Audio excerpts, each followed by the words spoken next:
think it was Eala is the match that I was looking at, and there's people like wrapped around the stadium just trying to get in, which is pretty crazy. And I mean, it's cool to see and it's exciting, but obviously, for fan experience, I don't know because I'm not living that same experience, but hopefully the event kind of continues to grow the fans that we're getting and making that still an enjoyable experience for them. But I did see some of the courts have like lines getting in and it seems really busy. And I saw some reports that it's some of their business. Okay, I just got back from watching the Dubai post-match press conference and I genuinely could not wait. I had to sit down and record this right now. Like, jacket still on, coffee still hot, because what I just witnessed needs to be talked about immediately. If you're an Alex Eala fan, if you bleed red, white, and blue every time she walks onto a court, I need you to stop scrolling, find somewhere quiet, and really listen to this, because what just came out of that press room? It's the kind of validation that no highlight reel, no viral clip, no trending hashtag could ever manufacture. Jessica Pegula just won the Dubai championship. She played a brilliant, composed, absolutely clinical final. She had the trophy sitting right beside her. The cameras were rolling. The whole tennis world was watching. And instead of spending that moment talking purely about herself, her serve, her game plan, her resilience, she kept coming back to a 20-year-old who wasn't even in that final. Let that sink in for a second. When a top 5 player in the world voluntarily uses her championship press conference to talk about you with genuine, not politeness, not courtesy, but real tactical respect, that means something. That means everything. So let's slow this down and unpack it properly because every single word matters here. Let's start with the atmosphere because Pegula's reaction to it honestly says so much. She was asked about the crowds following Eala throughout this tournament, and here's the thing, Pegula wasn't dismissive. She wasn't giving a rehearsed, diplomatic non-answer. She was genuinely stunned. She looked into those cameras and flat out said she saw fans wrapped completely around the outside of the stadium, packed tight, just trying to get a glimpse of this kid play tennis. She called it pretty crazy. Now I need you to picture that from Pegula's perspective. This is a woman who has played center court at every Grand Slam on the planet. She's used to big crowds, loud atmospheres, electric moments. And she's standing outside at a WTA event, looking at an outside court, and the queue of fans snaking around the building looks like something you'd see outside a stadium concert. She even said, genuinely, not performatively, that she hopes the sport keeps growing with these new fans because it's exciting to see. And Pegula is far from the only one noticing this energy. Novak Djokovic, the man with 24 Grand Slams, someone who has seen literally everything this sport has to offer, recently had to comment on the scenes at Eala's matches, calling the massive crowds a good problem to have. When Novak Djokovic is weighing in on your crowd situation, you've entered a completely different conversation. Here's a stat that I still can't get over. At the Australian Open,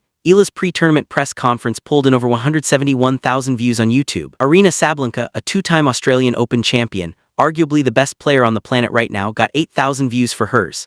That's not a gap. That's a chasm. That is more than 20 times the global interest, and it has tennis writers and tour executives genuinely scrambling to figure out what they're dealing with here. There are serious conversations happening right now about whether Alex Eala is already the most popular player in women's tennis, full stop. But here's where I want to pump the brakes a little because none of that matters if the tennis isn't there. Popularity doesn't earn respect in locker rooms. Social media numbers don't win you sets. The players on that tour only care about one thing: what you actually do when the umpire calls play. And that's exactly why what Pegula said next is so important. When the conversation shifted from the crowds to the actual tennis, something changed in Pegula's tone. The diplomatic pleasantries disappeared completely. What came out instead was a genuine, detailed, almost reluctant scouting report from someone who has lived through the experience of playing her. Cast your mind back to the Miami Open clash between these two. That match, that grinding, relentless 2.5-hour heavyweight battle, is really where the global Eala explosion began. Pegula won it, but she came off that court looking like she had been through something serious, and she hasn't forgotten it. She looked straight at the cameras in Dubai and said, "She's really good tennis player." But she didn't leave it there, and that's the crucial part.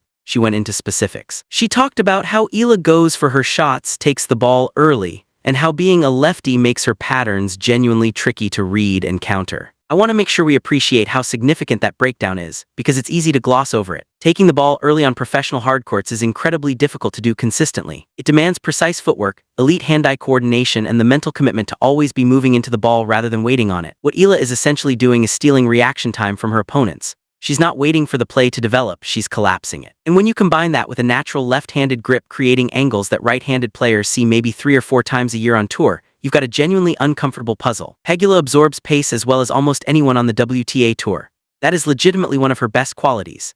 And she's sitting there, fresh off a title, telling the world that dealing with Eala's heavy, early lefty ball striking is a real, legitimate challenge. Then she landed the quote that I genuinely had to replay twice. She said, and I want to get this exactly right, I don't really think she needs me to tell her she's a great player, that we're not going to see enough of her, but we definitely are. And she proved that tonight. That was really tough. Read that back slowly. She doesn't need me to tell her she's a great player. That is Pegula recognizing that Eala already carries herself with the internal confidence and tactical identity of a legitimate elite professional. She's not framing her as a feel-good underdog. She's not being condescending. She is treating Alex Eala as an immediate, credible threat to the hierarchy of this sport. And when a top 5 player tells the world your match was really tough, you have officially undeniably arrived, I want to step back for a moment, because I think the full picture here is even more remarkable when you zoom out. Think about what Alex Eala is actually carrying right now. She's 20 years old. She represents a nation of over 100 million people who are watching every single match with a level of passion and pride that is genuinely unmatched anywhere in global sports. She walks into tournaments in the Middle East where a significant portion of the local Filipino community shows up in force,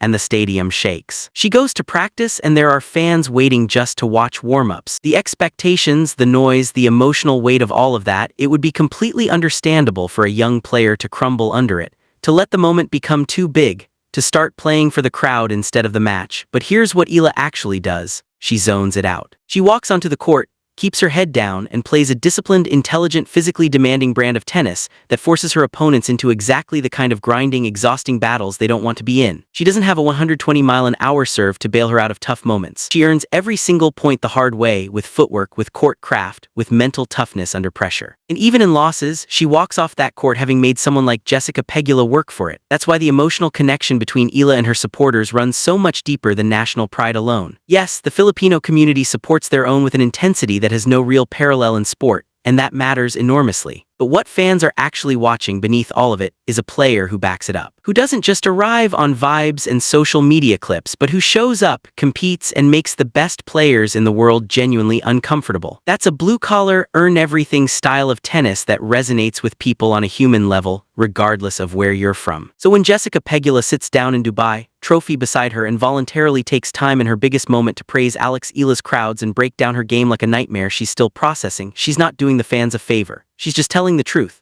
The hype is real, the game is real, and the tennis world is starting to genuinely understand both. I want to hear from you right now. Eala Army, how much does this land? Hearing the Dubai champion essentially lay out a detailed case for why your player is a legitimate elite threat, does that feel like the moment things start to shift? Do you think the tennis media is finally starting to catch up to what you've known for a while? And for everyone else watching, does hearing a top 5 professional break down Eala's game this specifically change anything for you?